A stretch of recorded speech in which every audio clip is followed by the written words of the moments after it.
Right, what am I looking at today? Boosh, it's another Astrolux. Before I start this review, this was sent to me by Banggood. They said, TrailTrek, you need to have a look at this. This is right up your street. And I agreed with him. I says, yeah, okay, I'll have a look. As long as it can be honest, and it is, so this will be an honest review. My thoughts, no one gets stared at it. This is what I think, okay? So, it is the Astrolux EA01S. So if you remember, one of my favourites from a while back, Astrolux, it's the EA01. So this is the EA01S, so totally different.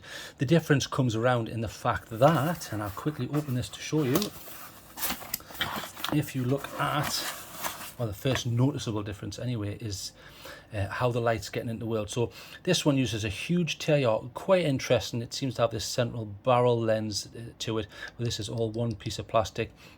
I really like this, decent. I think it tops out on turbo at about 3,500 lumens because it uses one single Cree 50.2 LED, and I liked it. Yeah, some people don't like this fat hotspot, but I like that for mid-range stuff. It's a fun stubby.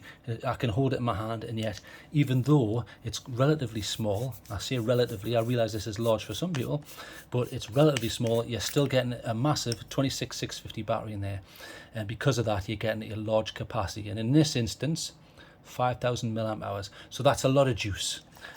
You know, I really like this light. I've had a lot of fun with it. I sometimes use this in the garage and things like that. Really like it. So from all intent purposes, from the outside, there's not a lot of difference. The difference comes in the fact that this is a smooth reflector with a quad emitter setup. We'll go over that in a moment, but I want to show you what else you get in the box. But I just wanted to show you the differentiation between these two models, because I did like this one and I like this one, but this has a few little flaws. But we'll go over that because this is going to be an honest review. So let's get everything out. So you've got that there, and then look, just to show you, there's nothing else in the box. Boosh, get rid of that, drop kick that into the bin. Not sure what all that is. Obviously I've tested this, but I haven't looked at this particular section. This is for a 26350 battery, I think, which I don't have. I was talking to someone in the comments section who has got that, and he says it works fine. I'll show you what you get in here. I presume it's a lanyard of some sort because there is an attachment point here. So if you see it here, hang on if I can get it to focus. Come on, focus, you swine, focus. There you go. So if we zoom in there, you can see that that's the attachment point where you would put your lanyard. Sorry about this. Sorry about the shitty focus there. Good God, it's like being a drunk, isn't it? Right, moving on from being a drunk sailor. So we'll take this out and see what you get here. Okay, so yes, so you get a lanyard. Let's do the quick lanyard test. Looks okay. It's a little bit thin, but it's certainly fine. Doesn't feel like it's going to snap. You have a cinch here, which is spring-loaded, so you can adjust it. Nice, okay, fair enough. And let's test this section, because this is the bit that goes through the light. So let's just test it by pulling it till it hurts. Ow, ow, ow, ow, ow, that really hurts. You can see I'm purposefully leaving an indent there, if I can get it to focus, sorry. Yeah, that hurt and it didn't snap, so no issues with that. Seems to do the job. I don't use them, but it's there if you want it. Boosh, get that. Like I say, this is if you want to do it, put in a 26350 battery. In fact, we'll go over that now. So I'll take this out because there is a converter in here, which from the feel of it, listen, hear that? Hear the way it's got like a rasping noise? I'm guessing that those are the resolution lines and it's been 3D printed, but we'll go over that in a second. So what are the battery choices for this? Well, if you use it like this, naked in other words, it's a 26650. So the one I've been testing with just happens to be a Fogstar. Fogstar's the wrap. The manufacturer of the cell will differ. And this happens to be a 4,200 milliamp hours. You're probably thinking, well, hang on, why is that 4,200 and the other one was 5,000? This will have a slightly different amp output. And in this instance, it says continuous discharge. That's not maximum discharge, that's continuous. In other words, it's going to continuously provide at least 25 amps, which is in line with what I want for this light. So as you can see, no spring down the bottom there, but nice and clean. And this tube section is removable top and bottom, which I shall show you. There you go. Top and bottom, so it screws out here and here. and you have your O-ring and nice threads there, no issues here, and you get a couple of spare O-rings there, which are great. You can use them if you want, so put them to one side. Okay, so if we tighten that up, so if you wanted to choose to change this section here, you could do that, and you would therefore be able to use much shorter but the same diameter cells as in the 26-350s. I don't have any of those cells, so I can't attest as to whether that works or not. So let's say you didn't have a 26-650 and all you had was something like an 18-650. So here's an 18-650, it's got a sugar wrap on, but that's something totally different. If you still want to use that, you could use this converter. So you would put the cell in like that. I'll just show you that that works, you see? So that eliminates the rattle, the length's okay, and then you put that in, and I'll show you that it works. So screw that up, and the button should turn blue. Yes, it turns blue, okay. That works. So that's an 18-650. If you thought, well, I haven't got an 18-650, but I do have a 21-700, what you can do is you can take that part of the converter out, so just that part, find your 21-700. So here's a 21-700. This happens to be probably something like a Samsung 40T, is it? Yeah, Samsung 40T, and I think this is, if it focuses, this is 3,950 milliamp hours. So that would go in, look, same again, boom, same setup, and bang, screw that on. Plenty screwing on this channel, so, and that works, brilliant. So you have all those choices. I was happy to see that, and I'll mark them up for that, because we like cell choices, especially on this channel. So take that out. So as I say, my entire time testing this, over 2 weeks, I've used a 26-650, but I did try that and that, not those particular cells there, but I tried them outside, no issues, but obviously they run down a little quicker because they don't have such a high capacity, especially the 18-650. That was rapidly went down, that one, so I went straight back to the 26-650. Okay, so get shot of them. I'm not going to go with the manual because I can't be bothered, so get rid of that, boom, stick that in the bin. So let's talk about the light itself, because I've rabbited long enough here. So here's the light itself. It's rather small for a 26-650. I like it. There's a few paint issues. If I can find it, I will find it, because there, you see that there? Now to me, when I first saw that, I thought that looked like glue, but that looks wet, but watch. See, I'm rubbing that. It isn't wet. I don't know whether that's some sort of epoxy resin or some glue, but I can't get that off. I don't think it's a problem with the anodization. It may be when they've taken it out, and there's another spot there. I've left them. I haven't filed them off or anything because it doesn't bother me. It doesn't affect the use of the light, but I wanted to point out there was that. That little tiny, sorry about this focus in here, it's horrific, I'm sorry, and that little dot there to the left, so unfortunate, but not the end of the world. Other than that, the anodization has held up very well. On a few of the sharp points it's coming off, but I've carried this for more than 2 weeks with keys and with other lights and all sorts of things banging around, no problems whatsoever. And it does have a stainless steel bezel here, which is nice, and it's deep enough where if you did drop that, boom, it shouldn't cause a problem. In regards to drops and things like that, this is rated within, well, it has an impact rating from the company Astrolux. They're saying 1.5 meters. That's pretty good, especially for something with a heavy cell like this. Can't fault them for that. The IPX rating, in other words, ingress protection. How protected is this from the outside world? It is an IPX7. Very nice to see. Pretty high, bearing in mind it's got a USB flap for charging. Now this is one of the decent type. So listen, sometimes it does it, sometimes it doesn't. Did you hear that? That hiss? That's a really good one. That one, and I was looking at another light just recently. I think it might have been the Sofern. Yeah, the Sofern. See if that does it. Do you hear that pop? The Sofern SP36 and this design here, which was also on the older model, excellent. They're really decent flaps. One thing I hate is useless flaps where they let water in. These, you know, are pretty good. I mean, the only obvious downside to this design is it looks literally like cock and balls with a big vein on the side, although that is the USB sign. If you don't mind the double entendres there, then that's not a problem, and I don't mind it, but that's just how I see it. And you can rotate it, so you do the flap and then it rotates out the damn way, which I love. So I'll quickly show you how it charges. So normally you would use something like a type A to type C, which is what I'm going to do here. So I'll use my trusty charger here. So type A, plug that in, and then plug the C in, and let's see if it charges. yes, it's charging there. So you get the red, and then it's charging there, 5 volts, nearly up to 1 amp. So it was pretty rapid charging on this. Not the they're not the absolute mega highest, but it certainly charges fast enough for me. And we'll go over that a little bit more later on, because I think they quoted a little bit high, which I think they say this will go up to 2 amps. I've never seen that. Maybe I have got the wrong cells, but I've certainly never seen that. But it was certainly fast enough for me on the capacity of cells I've been using. So no problems with that. However, here is the problem. So we know that charges and works, but watch this.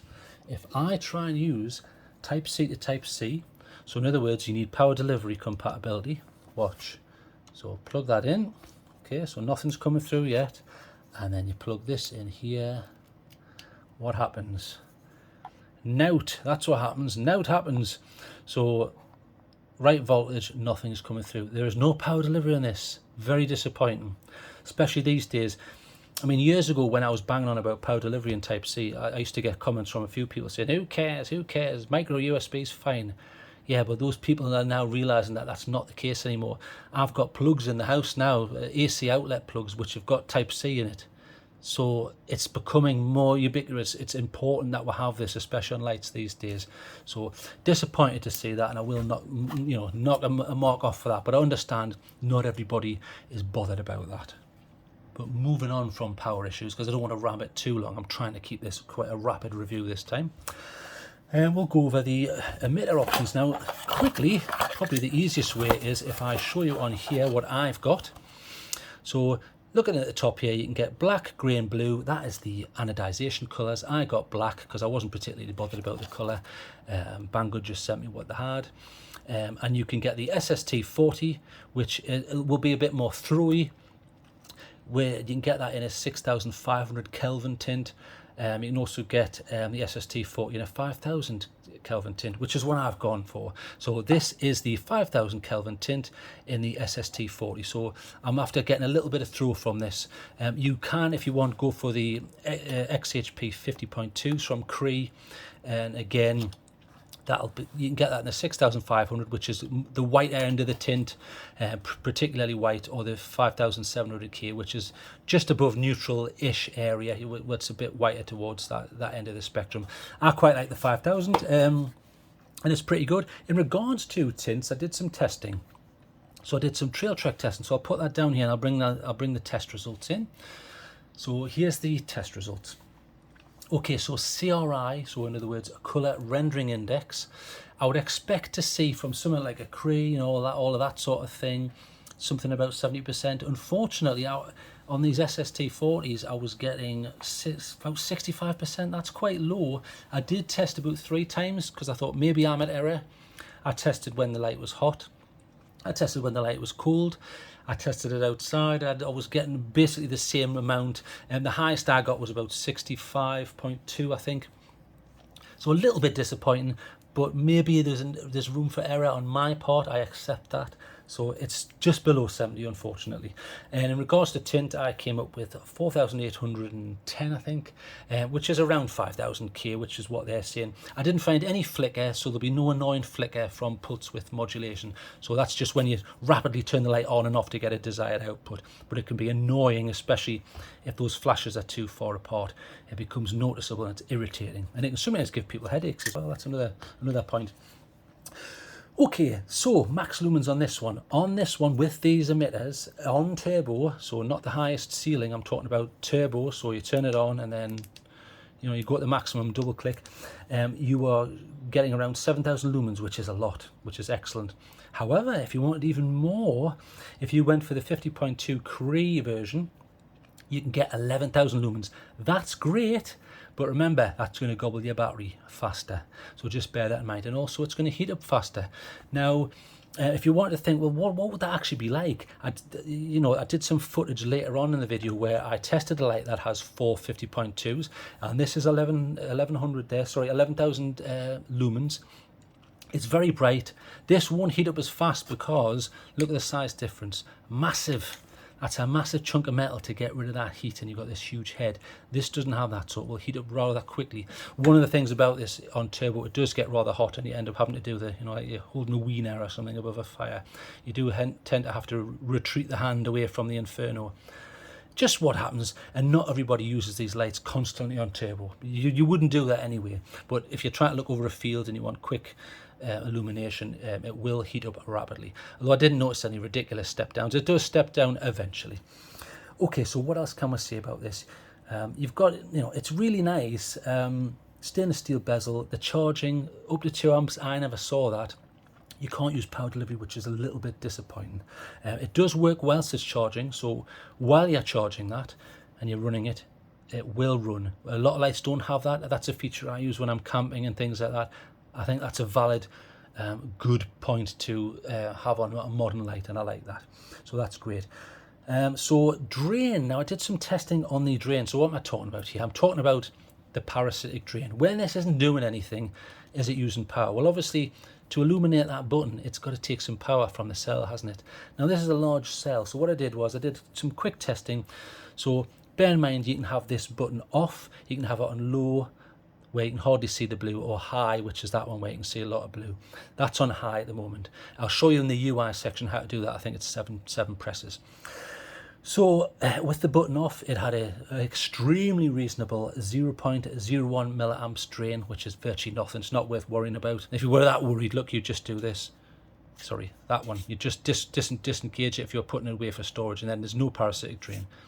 But if you like the button illumination, which I do if I'm camping or I need to get my hands on them for you know, tactical reasons and things like that, I'll leave them like that. Button on low level is 0.03 milliamps, still exceptional. And the highest drain parasitic wise that I was able to find on this is when the button is in this high state, in other words, the highest illumination level, it's 0.08 milliamps. That's not bad for the amount of light that's coming out of there. In a dark room, that's quite, you know, it's quite a lot. You can see a little bit of that bouncing off the fingers there. It's pretty good, and it's reasonable. And again, if you were, you know, panicking and, you know, getting your knickers in a knot, you would just do that. And then there's no drain, is there? Boof. But you can turn that off in the UI. So what I want to do is I want to go over some pros and cons, and then I'll show you some beam shots in comparison to some other lights, and then I'll go over the UI. So quickly, some pros and some cons. It's good size for the capacity, so if you can get the right cell in here, you know, about 5,000 milliamp hours, pretty decent. You can run it on an 18650, a 21700, a 26650, and then if you use that, you can run it on a 26350. Like I say, I don't have any of these, but I talked to someone in the comments section, he does, and he says it works great. So I have no reason to suspect that it wouldn't work in my instance. It's got some nice double springs, so there shouldn't be a lot of sort of spring sag. I'll show you that. I should have showed you before there. So here's the springs here. So as you can see, there's an external one. Now, before people whinge and say, don't touch it, you'll get crease on it. I'm using the fingernail, don't worry, don't panic.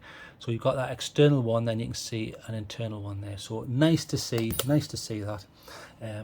Now I noticed down here, it looks a little bit wet. It isn't, it's a bit of glue. Now I wonder whether some of that glue is what's on here.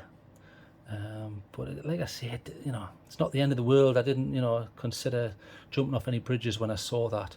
It doesn't feel particularly bad, but I think some glue's got on there, so a little bit of a quality control issue there. Okay, so USB flap I really like. It's one of the decent ones that stay put, and you can rotate it out the way. It's not irritating, so really good. It's Type C.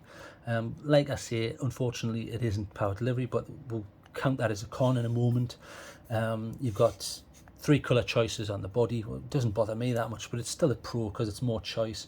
And you've got good choices on the emitters. So you've got the 50.2 from Cree or the SST40s, which I've gone for. The 4 of them here in this smooth quad setup, which gives you a little bit of flood, not too much though, and a little bit of throw. So very interesting setup. In regards to cons, no power delivery, so I've got to knock off a point for that, especially these days. Come on. There's some cell rattle. Now watch. That's disengaged, right? I'm just showing you I'm not cheating here. So I'll engage this enough. There, I've tightened that. Look, I'm not taking the mick here. That's tightened. Now listen. Now, unless you've just joined a music class, day 1, learn a percussion instrument, you know, we'll give you this and then the tambourine. I think that's a little bit excessive, but maybe it's because of the tolerance in the fact that you can have so many different cells.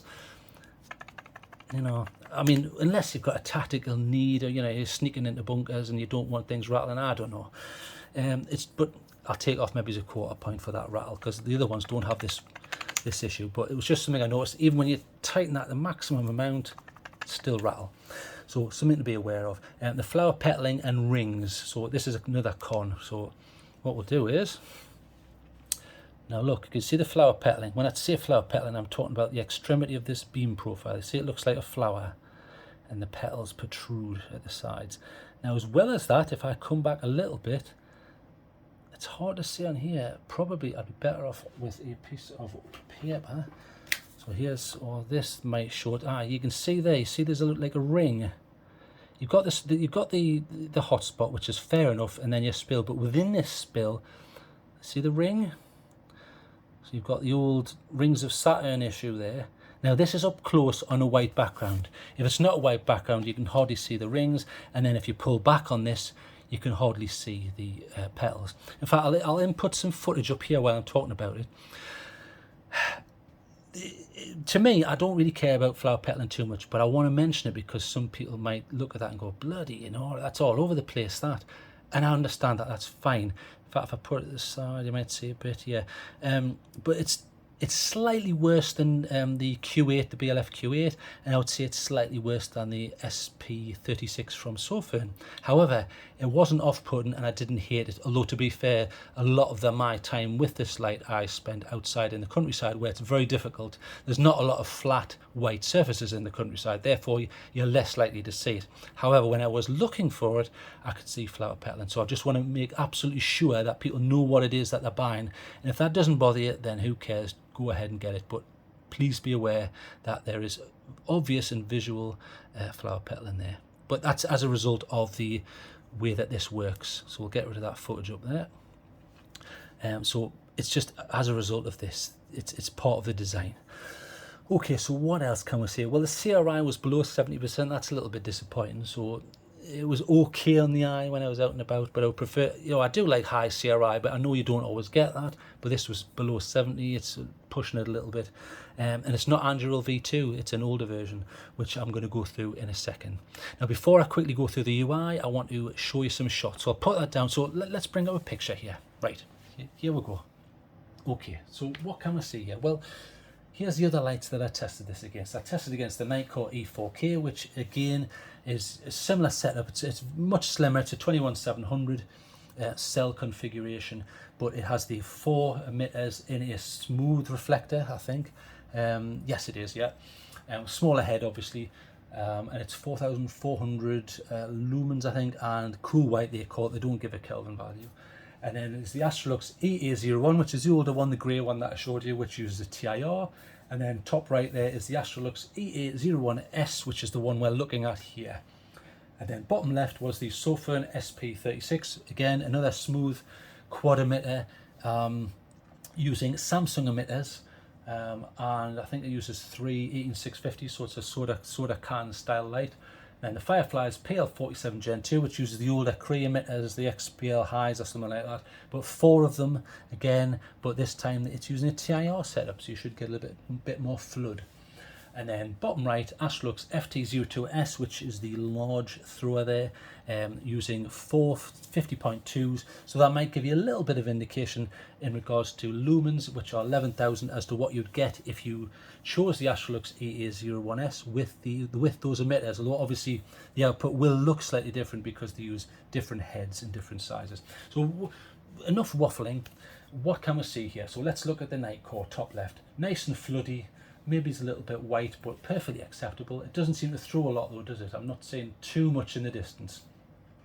And then moving to the Astrolux EA01, top middle, you've got this fantastic central area where, you know, the TIR is giving you this fat beam in the middle. Very interesting, but then obviously there's a distinct lack on the left and right, isn't there? Peripheral vision is reduced, I would say. That's what I would say. Reduced output, even though the output is similar-ish, you know, it's 1,000 less than the Nightcore, but you're not getting a lot of peripheral, so it's maybe not so good for hiking. Now, in comparison to that, Next to it, the Astrolux EA01S, you are getting peripheral vision, and in fact, it's comparable out. It's comparable to the Nightcore, although looking at the floor, it's not as floody and it's not as bright. Although to be fair, they're different tints, so there may be some of that in there. Okay, I'll accept that.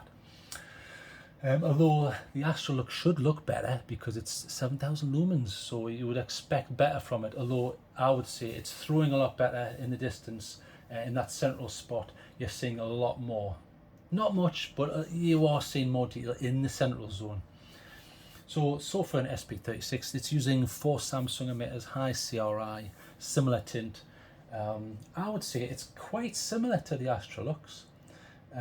Although the Astrolux has a more pronounced, the EA01S has a more pronounced hotspot, where it's a lot more smoothed out on the sofa in there. Peripheral vision, similar, I would say, similar. Maybe the Astrolux looks greener compared to the sofa, but that's to be expected when the Astrolux has about a 65% CRI and the sofa is 95 plus, believe it or not, so pretty decent. So, you know, not bad, comparable, but obviously the Astrolux is much smaller. Fireflies, which is using 4 emitters again, older ones, but it's using a TIR, so you should get a beautiful smooth flood, which you do. I would say flood wise it's very similar to the Nightcore. If you compare those two, it looks like the Nightcore but brighter, I would say, especially those trees. All of the trees look slightly brighter and the floor looks slightly brighter. But the Fireflies steps down rather quickly, and it's really made for a headlamp setup. And then you've got the Astrolux FT02S, which is supposed to be the brightest here. Although really, very far left, very far right, it isn't much better than the Astrolux EA01S, I would argue. And the hotspot looks strange, although it's probably thrown. It's a hard one. That the FT02S is supposed to have more lumens, but I think the Astrolux does a decent job there in comparison.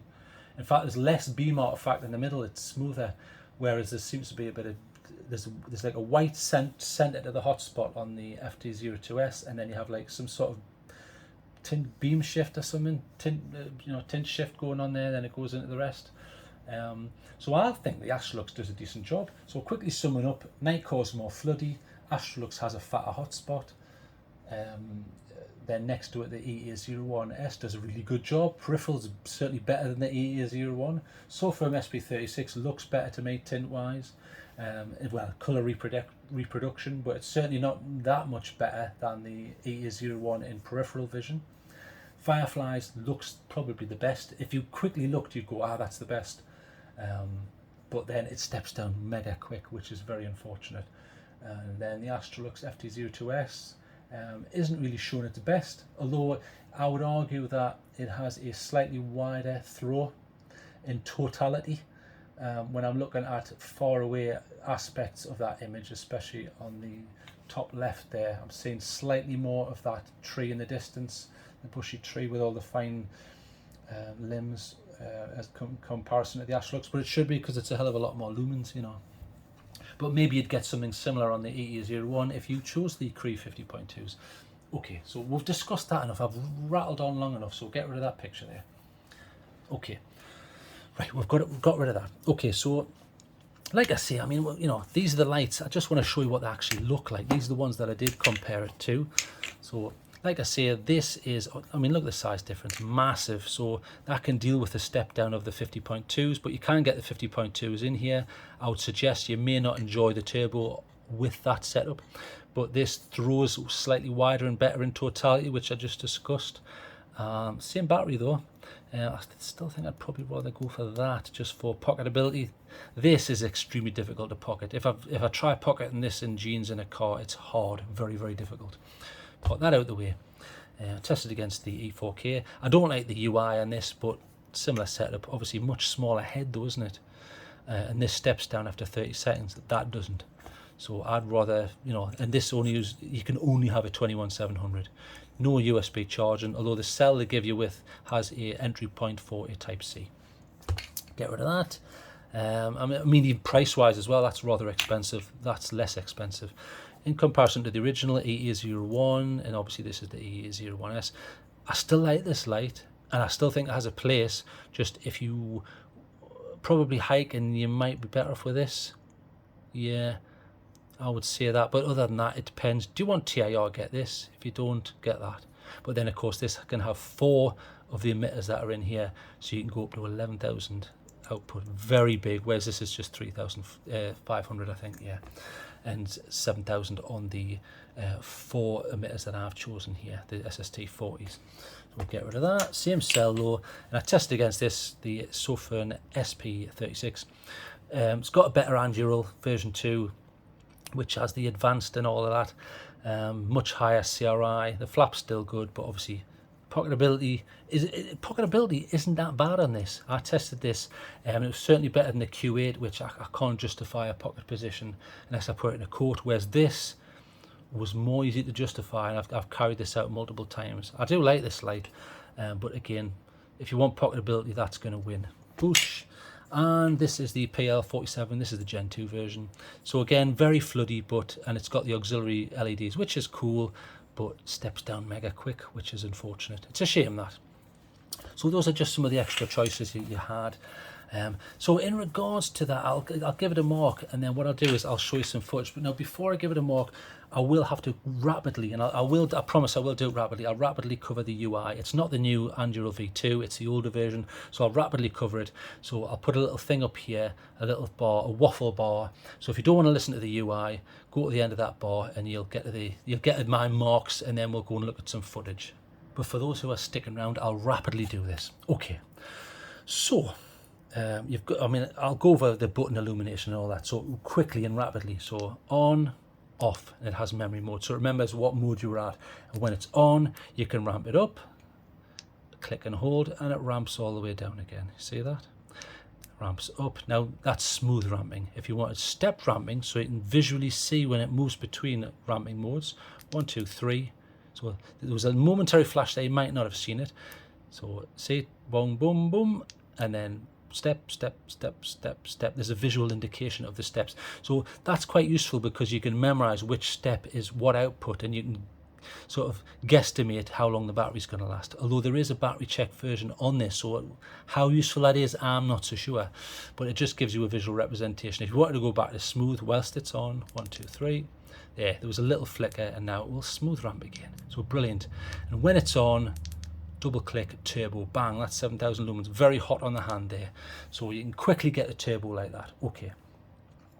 So we know that. It does have thermal step down this, but I'm trying to keep this basic, so I'm going to go to just the basics of the UI here. So you've got 3 clicks, which is your battery check. So 1, 2, 3. So 1, 2, 3, 4, 1. So that's 4.1 volts. Now we know that, well, flashaholics know that 4.2 is full on these cells, these lithium ion chemistry cells. And then once you get down to about 3.5, 3.7, it's about half fullish. And then once it gets down to about 2.5, it's danger zone. You must charge it basically. Okay, so when you're in battery check mode, though, there are some other modes. So if we go to that now, so 1, 2, 3. So we're in battery check mode. If we quickly press it, we can take it to, I think that's sunset mode, so it will slowly step down over an hour.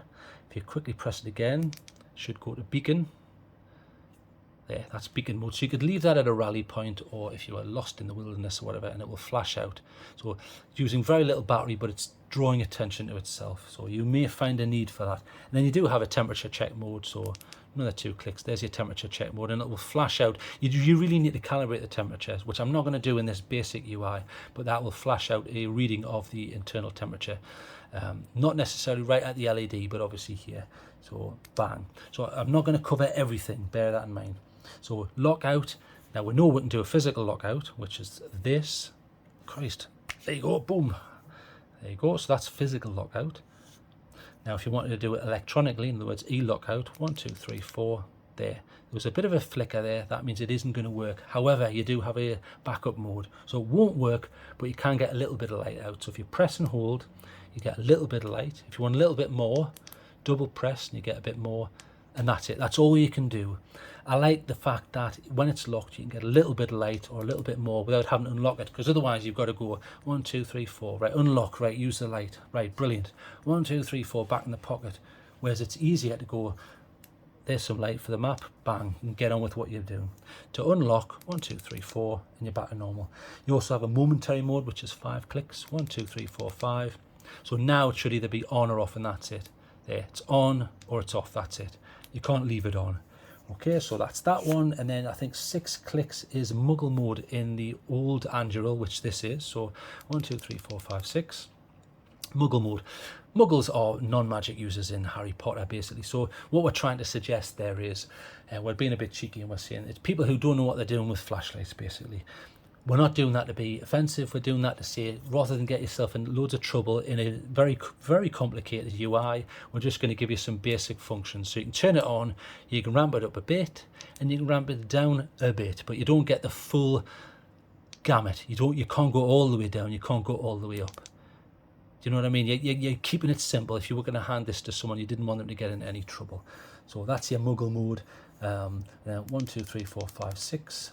That should be back to normal, and I'll just check that. So that ramps all the way up. Yeah, much brighter. And it should ramp all the way down. It's out of Muggle Mode. Brilliant. Okay, you've got 7 clicks, and I'll show you what that does. So look at this button. So 1, 2, 3, 4, 5, 6, 7. Right, button, that's off now. 1, 2, 3, 4, 5, 6, 7. That should be on now.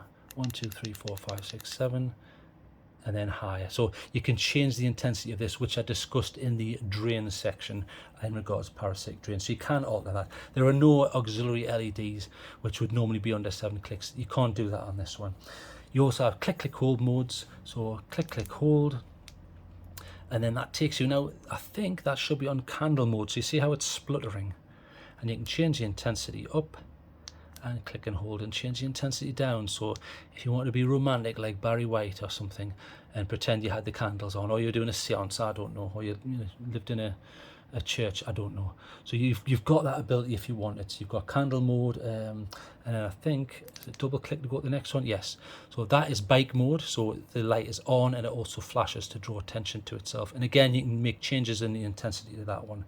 So the next one is, now if I remember rightly, I think it should be, is it party mode? Yeah, I think that's something like party mode, which flashes. Now you can change the frequency of that. So if you click and hold, there, much more rapid, and then click and hold and it'll go down and it'll get slower, slower, slower. So you can change the frequency of that there. So you see how it's getting slower and slower and slower. And the next one, tactical, so it's maximum lumens. I will cover that, maximum lumens, and again you can change the intensity in regards to the frequency of that flash in hertz. So if we click and hold, it'll get faster, so you can hardly see the flicker there. Click and hold it again, it'll get slower, slower, slower. So you can make changes like that. So if I click and hold that, slower, slower, slower. You see that? So the reason I'm covering that is so I don't irritate people who are sensitive to that sort of thing. And the next one, lightning storm. So that should mimic the electrical storm light. There you go. So if you were, I don't know, if you ran a ghost house or you were in a horror film, maybe you'll find an interest for that. But you've got that mode, and then back to normal again. So there you go. So I rapidly went through the UI there as fast as possible. I didn't cover everything because I'm trying to keep it rapid. Okay, so get rid of that bar there. Right, so I've gone through the UI, so I need to give this a mark out of 10. So to sum up, I like this. I like the size. You get a good capacity for the size because you can get a 26650 in it. You can use an 18650, a 21700, a 26650, a 26350. Massive amount of batteries you can use on this. It's got nice double springs, good USB flap. It's Type C. You've got your colour choices in regards to the ionization and 2 decent emitters.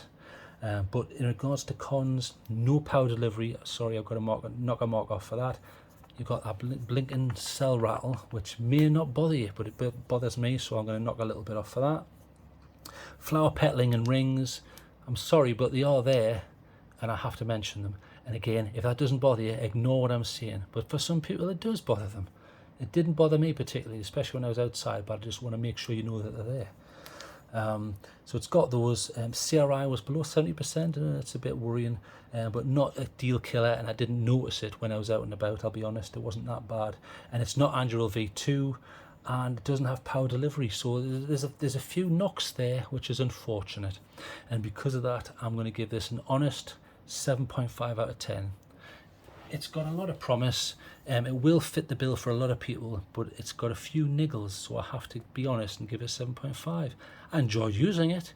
I would certainly buy another one. You know, if someone said, right, what can I get? I want a quad emitter, and I want SST 40s. This is, you know, but not too big. This is something I would offer them. I would say you might want to get this, but I've got to be honest. You know, this was sent to me by Banggood, but I will be honest, and it's a 7.5. It's okay, it's fine, but there's things I would change. Anyway, enough of me waffling. I've tried to be as rapid as possible. So I've done loads of footage. I've done side by side, so you can have a really good look and make up your own mind after listening to what I've said. So I'll show you some footage in a minute. If you've got any questions, slap them in the comments. I'll reply to everything.